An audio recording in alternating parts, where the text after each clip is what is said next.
സുമ ചേച്ചി കരയാതെ, ഞാനൊരു കാര്യം പറയാം. ആരെയെങ്കിലും നമുക്ക് വിളിക്കണം ചേച്ചി. നിലത്ത് കിടന്ന് ഇനിയും ഛർദ്ദിക്കും. നല്ല വാട്ടച്ചാരായം പോലെ നാറണ്, ലത പറഞ്ഞു. കുടിക്കാത്ത ആളായിരുന്നു. ഇപ്പോൾ എന്തു പറ്റി? സുമ കരഞ്ഞുകൊണ്ടിരുന്നു. ചേച്ചിയുടെ ചേട്ടനായിരിക്കും ഇപ്പോൾ കൊണ്ടു നടന്ന് കുടിപ്പിച്ചത് അല്ലേ ചേച്ചി?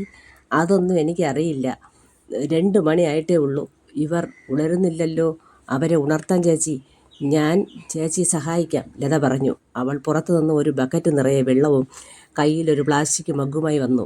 തുകനിയുടെ അച്ഛൻ ഓക്കാനിക്കാൻ തുടങ്ങി. രഘുവേട്ടൻ ഒരു ശബ്ദത്തോടെ ഛർദ്ദിച്ചു. സിറ്റൗട്ട് മുഴുവൻ വൃത്തികേടാക്കി. തുകനിയുടെ അച്ഛനും ഉടനെ തുടങ്ങി. ലത ആലോചിച്ചു. ഇവരെല്ലാം വലിയ ആൾക്കാരല്ലേ, ഛർദ്ദിച്ച് കിടക്കുന്നവരല്ലല്ലോ. കാരണം എന്താണെന്ന് അവൾ തിരഞ്ഞു. ചേച്ചി, ഇത് കണ്ടോ? ഇറച്ചി കഷ്ണങ്ങളും മറ്റും. ഇതോ ദിവസങ്ങൾ കഴിഞ്ഞു പൂത്ത സാധനങ്ങളായിരിക്കും. വീട്ടിലുള്ളത് മാതിരി ആയിരിക്കില്ലല്ല.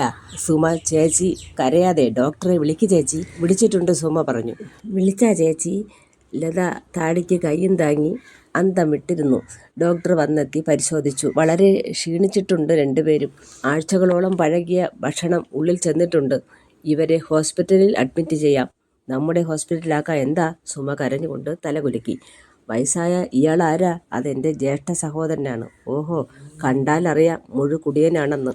നിന്റെ ഹസിനെന്ത് പറ്റി? കുറേ ഐറ്റം കൂട്ടുകാരുടെ വീട്ടിൽ കൊണ്ടുപോകാൻ പോയതാ. രണ്ടുപേരും പോയോ? ഇല്ല, ഒറ്റയ്ക്ക് അദ്ദേഹം പോയി. തിരികെ വരുമ്പോൾ കുടിച്ചു കാണും, ഡോക്ടർ പറഞ്ഞു. നീ വിഷമിക്കേണ്ട. വണ്ടി വന്നു. ആശുപത്രിയിലെ മിനി ആംബുലൻസ് സ്ക്വയർ ഷെയർ ആശുപത്രിയിലെ ഗേറ്റ് കടന്ന് വീട്ടിലെത്തി. ഡ്രൈവറും സഹായിയും അവരിരുവരെയും സ്ട്രെച്ചറിൽ കിടത്തി ആംബുലൻസിൽ കയറ്റി. ഛർദിൽ മാത്രമല്ല, രൂക്ഷഗന്ധവും ഉണ്ടായി തുടങ്ങി. സുമ മാത്രമല്ല, നീയും പൂട്ടിപ്പോരൂ. വിഷാംശം ഉള്ളിൽ ചെന്നിട്ടുണ്ട്. രഘുവേട്ടൻ വീണ്ടും ഛർദ്ദിച്ചുകൊണ്ടിരുന്നു. മലവും ഒപ്പത്തിനൊപ്പം സുമ രഘുവേട്ടൻ്റെ വീട്ടിൽ അറിയിച്ചു. ആശുപത്രിയിൽ എത്താൻ നിർദ്ദേശിച്ചു. ഡോക്ടർ കാറിൽ അവരിരുവരും കയറാൻ പറഞ്ഞു.